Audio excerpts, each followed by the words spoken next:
ресейлік жауынгер. Как любит повторять Михаил Крамер, не моргайте, дамы и господа. Это один из самых конкурентных поединков. Он может завершиться, как, собственно, на первых секундах этого боя. Так может пройти и всю дистанцию. Морозов против Рузматова. Два парня, которые просто не умеют отступать. И готовы зарубиться в центре. Поехали! Пьянкиска төбелесті паш етуге. Кележесі тең қарсыластар 8 бұрышқа шықты. Майза 70-төрінде. Морозов кәсіби деңгейде 7 айқас өткізген, 6 жекпе-жекте жеңіске жеткен, тек бір мәрте есе жіберген. Рузматовтың рекордын білесіздер, 6-0. Бұл енді осы салмақтағы болашақ чемпиондыққа басты дәмелі жауынгердің бірі. Очень аккуратно начинают этот поединок соперники. Прекрасно понимают, что у обоих есть динамит в руках. И каждый может вырубить буквально с одного залпа. Рузматов потихонечку отвоевывает пространство. Морозов отступает, что для него не особо характерно. 6 побед к ряду было у него до поражения в One. Разбирал буквально он соперников. Первый удар акцентированный по корпусу. Лоу-кик Рузматов с лептом заряжает на близкой дистанции.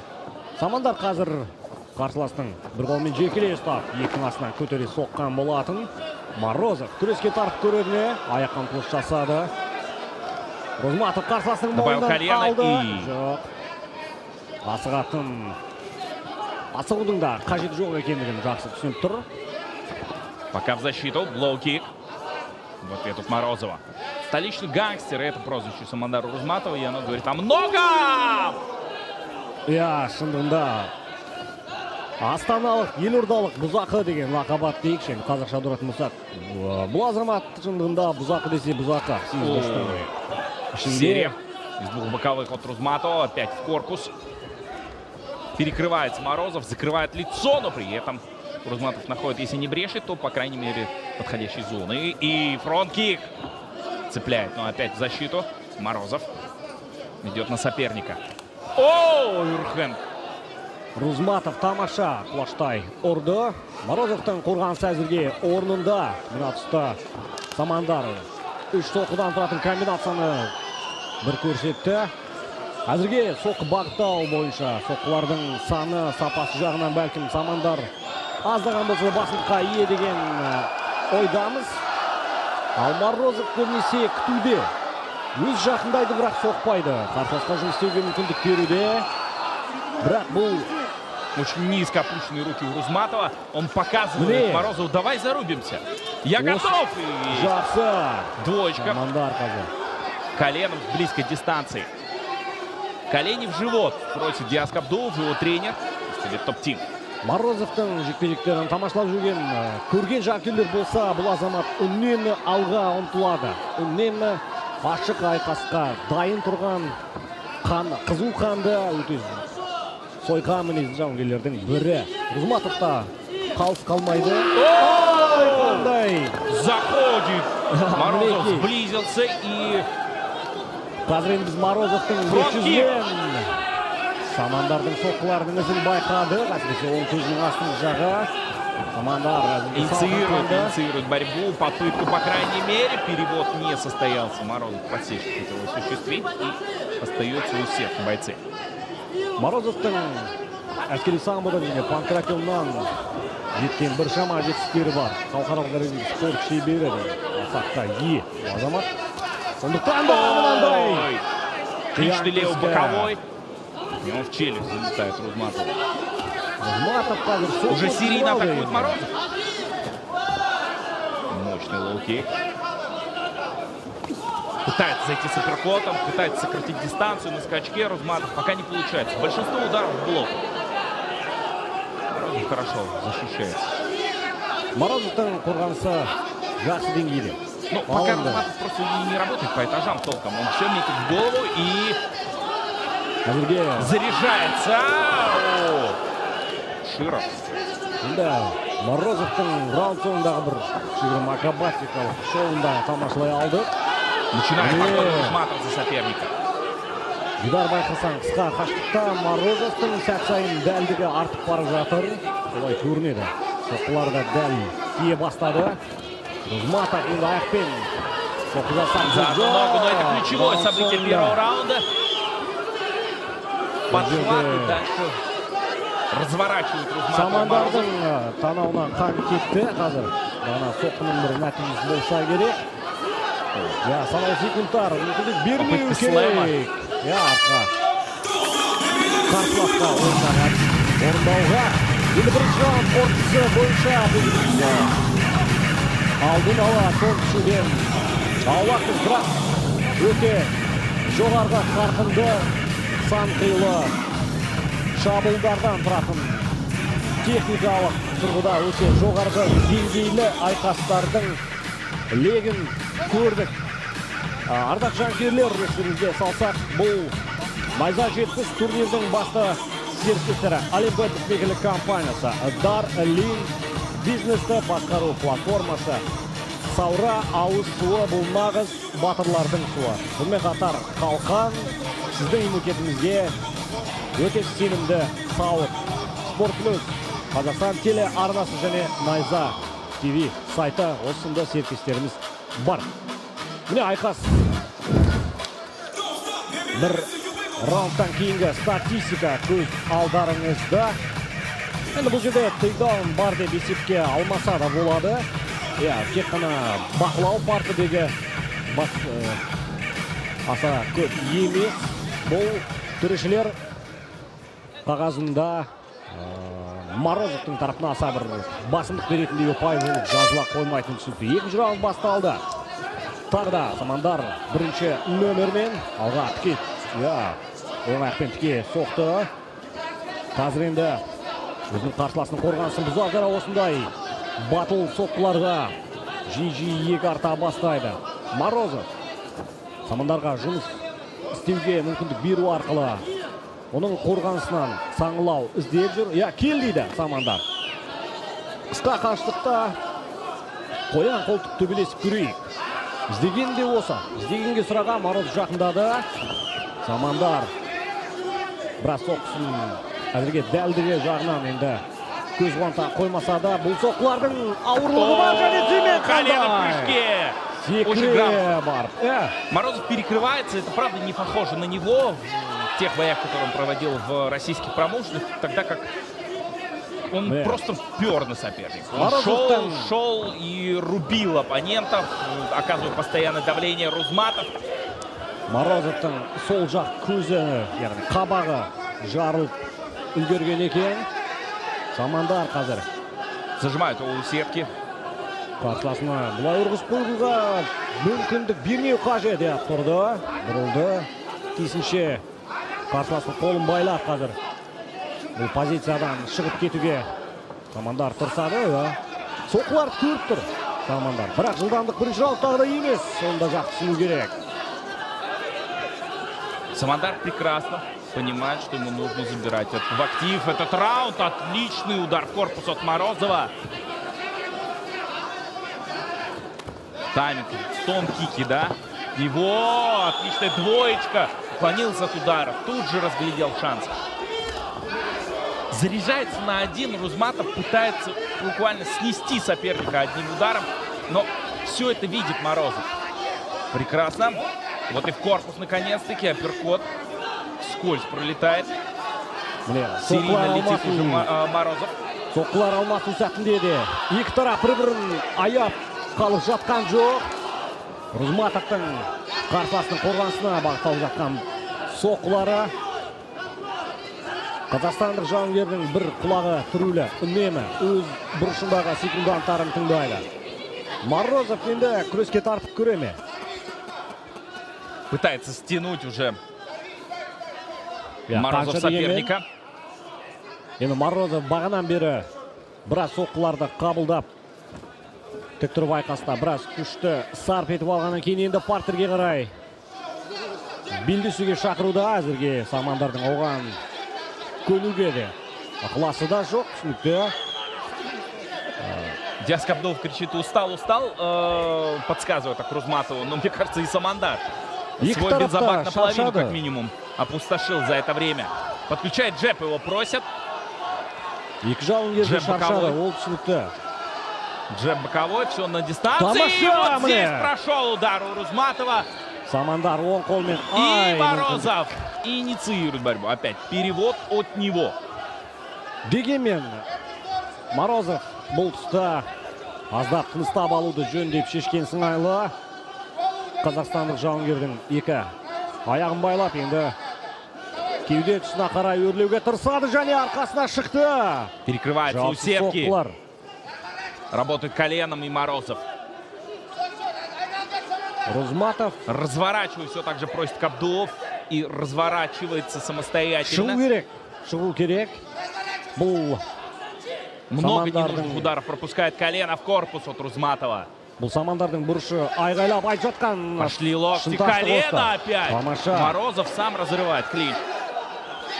Байқасаң, Фронт-кик. Самандар раундтың соңында сәл бәсеңси бастап, бірақ соңғы секундтарда қайтадан тұтанады. Очень сложный бой для судейства, признаюсь. Второй раунд, по крайней мере. Активнее Мне Морозов, Тамаша! левый опять! Ай-яй-яй. На скачке Рузматов залетает и продолжает эту охоту за Морозовым. Морозов артқа өте сәтті шегініп үлгерді. Міне, құлаштай ұрған соққысы Рузматовтың. Зарабатывай очки, кричат. Ішке соқты. Жақсы. Тағы да. Это актуально для обоих. Ну, Морозовтың джеб соққысы қазір. Самандар. Самандар, такое ощущение, как будто бы ментально пытается сломать Морозова. Все твои удары мне нипочем. Бағанағындай сақтықты жоғалтып алды Самандар. Бірінші Да, раундтағыдай я не, сергектік правда, жоқ. не видел Морозова таким, чтобы он отступал, чтобы он искал пространство. Өйткені Самандардың ауыр соққыларының нәтижесін біз байқап тұрмыз бұл жерде. Қорғанысқа келіп тиіп жатқан соққылардың өзі әсерін береді. Міне, Морозов қазір үшінші раундқа қандай да бір тактика қажет, не өзгерту керек деген сұраққа ол сол сұраққа жауап іздеп тұрған сәті. Бейне қайталау. Самандар өкінішке орай бұл тұста да бір сақтықты ұмытқан сияқты. Сәл бір еркінсу бар ма әлде? Қимыл әрекетінде Самандардың шаршағанын түсінеміз, бірақ Морозов қателікті кешірмейтін жауынгер. Өздеріңіз байқап тұрғандай, қорғанысы да мығым, соққы алмасын жойқын, халық аралық дәрежедегі спортшылар деген атаққа кез келген жауынгер жете бермейді. Онда жақсы түсінеміз. Міне статистикалық мәліметтер назарларыңызда. Үшінші раунд. Бұл айқаста кім жеңіске жетеді, кімнің физикалық мүмкіндіктері үшінші раундтың аяғына дейін шыдас береді, кімнің күші. Нас ждут зубодробительные 5 минут, дамы и господа. Рузматов против Морозова. Серия из 3 ударов, колено в прыжке. Морозов убегает. И иначе это не назвать. Рузматов пошел, он понимает, ему нужен финиш. Самандар Рузматов раундтың басындағы сергектікті пайдалана өршелене алға шабуыл жасауға ұмтылды. Морозов қорғануға мәжбүр. Опять серия. О, Морозов прошатнула. Хайкик пошел. Рузматов летит и... Самандар Рузматов бұл ста. Локоть короткий, апперкот. И еще добавляет боковой. Клинчует Морозов. И сейчас ему нужно время для того, чтобы восстановиться. Рузматов! Вот Самандар! это слэм! Он буквально просто воткнул соперника головой в канвас. Самандар Рузматов шешінген судан тайынбас міне. Нағыз нар тәуекел өршелене алға ұмтылды. Қаншама соққыны жаудырды және қарсыласты қапшық көтергендей жерге атып ұрды да өте басым позицияға ие болып шыға келді. Морозов Самандардың екі қолын байлаған қалпы тапжылатын емес, екі аяққа тұрып кете алады ма? Мүмкіндігі бар. Рузматов бұл басымдықты әрі қарай өрбітіп алып кету керектігін жақсы түсініп тұр. Чуть-чуть побей, кричит Диас Кабдулов. Уместно, да, зажимает. Морозов восстанавливается все это время. И вот так. Қауіпті міне Самандар Рузматов қазір енді. Морозова никто никогда не вырубал. Никто. Құлап көрмеген Морозов кескен тіректей көз алдарыңызда. құлай ма, әлде құламайды ма? Бұл Самандардың жанкүйерлердің көкейінде тұрған сұрақ. Әрде оның қауіпті екендігін білеміз. Мұның барлығы алданыш көрініс болуы да мүмкін. После 6 побед в российских промоушенах СМИ, журналисты говорили о том, что он может перейти в UFC или в другие большие промоушены. По итогу оказался One, где проиграл судейским решением. И теперь он приезжает в Найза. А тут Рузматов. Третий раунд. Пока для него оказывается буквально сногсшибательным. Рузматовтың мансабындағы ең бір айтулы қарсылас болса Морозов. Самандар. Да, перекрывается вновь Морозов. Кеше ғана UFC кеңістігіне шығуға дәмелі болған ресейлік жауынгер қазір астаналық гангстер, яғни астаналық бұзақы екеуінің арасында біз шындығында өте жойқын жекпе-жекті тамашалаудамыз. Ардақ жанкүйер. Пробивает лоу, пытается Морозов сделать так, чтобы не так активно передвигался. Рузматов хай-кик опять заряжает. Но пока ударов меньше в разы у Морозова в третьей пятиминутке. Рузматовта жаңа өте тамаша мүмкіндік болғанда борьба в одну ногу и будет разворачивать соперника в стиле Махачева, даже скорее клинчует, да, и затаскивает. А дальше закрывает. Арқаны қиындықсыз беріп қойды Самандар. Енді мына тұста қолды байлап әрі қарай қылғындыру әдісіне жол ашуға тырысып жатқан Морозовтың қимылына тосқауыл қою керек. Самандар өз секунданттарына бір ауыз пікірінде айтып үлгерді. Қазір енді Морозов жауапсыз соққыларды. Серия ударов и практически не защищает Самандар. Да, Морозов. Не хватает, но заправить ноги нужно сейчас Морозову для того, чтобы выйти на удушение или на давление на челюсть оказывать. Самандар тек қана соққы өткізген қалпы бір ширақтық танытып жатқан жоқ. Шығып кетуге талпыныс болады ма? Әрине шаршады. Ол түсінікті. Бір қолын Самандар қарсыласын жіберетін емес әзірге. Яғни осы қақпанды жауып әрі қарай сабмишнді түйіндеуге Морозовқа мүмкіндік бермеу қажет. Ни одной попытки встать от Самандара после перевода. Нет попыток свипа, и этого не хватает. Очень сильно продолжают угловые его просить. Он принимает урон. Шынтақпен соғуға да кірісті Морозов. Өте қауіпті. 30 секундтай тұр дейді Самандардың бұрышы. Рузматов бұны неге естімейді? Естісе неге талпыныс жоқ? Міне, тұруға тырысып көреді. Бәлкім күш сарқылды, күш жоқ. Кеудесіне қарай шығуға талпыныс жасауда Морозов қарсыласының. Остается за спиной, пытается в маунт выйти Морозов, но концовка точно за ним. 1,5 минуты контроля от Евгения. Он продолжает наносить удары. Және жекпе-жек аяқталды. Бұл енді жалпы жанкүйердің жадында ұзаққа сақталатын айқас болмақ. Это была битва двух воинов, Рузматов и Морозов. Несмотря на то, что они из разных стран тренируются в разных клубах, при этом всем они показывают великолепный бой. Қаншама жанкүйер нокаутқа үміт артты бұл жекпе-жекте. Шындығы керек. 50-50 деп болжам жасаған жанкүйер де көп болды, мамандар да көп болды. Екі жауынгер терезестен айқас көрсетіп, нағыз өршіл рухтың қандай болатындығын паш етті. Құрметке лайықты. Евгений Морозов, Самандар, Рузматов. Кім жеңімпаз? Төрешілерге шешім шығару қазір оңайға соқпайды. Өте қиын. Но борьба Морозова оказалась, правда, на уровне. В те моменты, когда ему было крайне сложно, он шел на соперника, и ему удавалось переводить Рузматова. Посмотрим, какое итоговое решение будет. Судей, ну, посмотрим. 36-36, 18-27 по акцентированным ударам, 51 секунда, практически минута контроля от Рузматова и около 2 от Морозова. Все-таки по значению, думаю, в третьем раунде Рузматов был близок к тому, чтобы забрать его в первые 2 пятиминутки. Скорее всего, бой вождей бойца из России. Из Старого Оскола.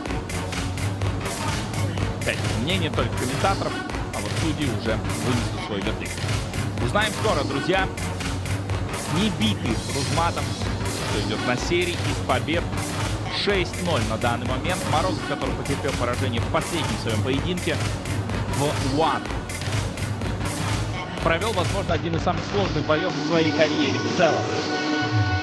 Ardaq жанкүйерлер, шындығында өте тартысты, тәнті ететіндей жекпе-жектің куәгері болдық. Самандар Усматов, Евгений Морозов. Төрешілердің ұзақ уақыт кеңескеніне қарай біраз қиындық болып жатқан сияқты шешім шығару барысында өте терең ойланып, әділға бағасын беріп, Рауан ортаға шықты. Ринг командасының енді жеңімпаз. Ladies and gentlemen, result of 3 rounds by decision of judges. 29-28, Morozov. 27-30, Samandar. 30-27, winner by split decision.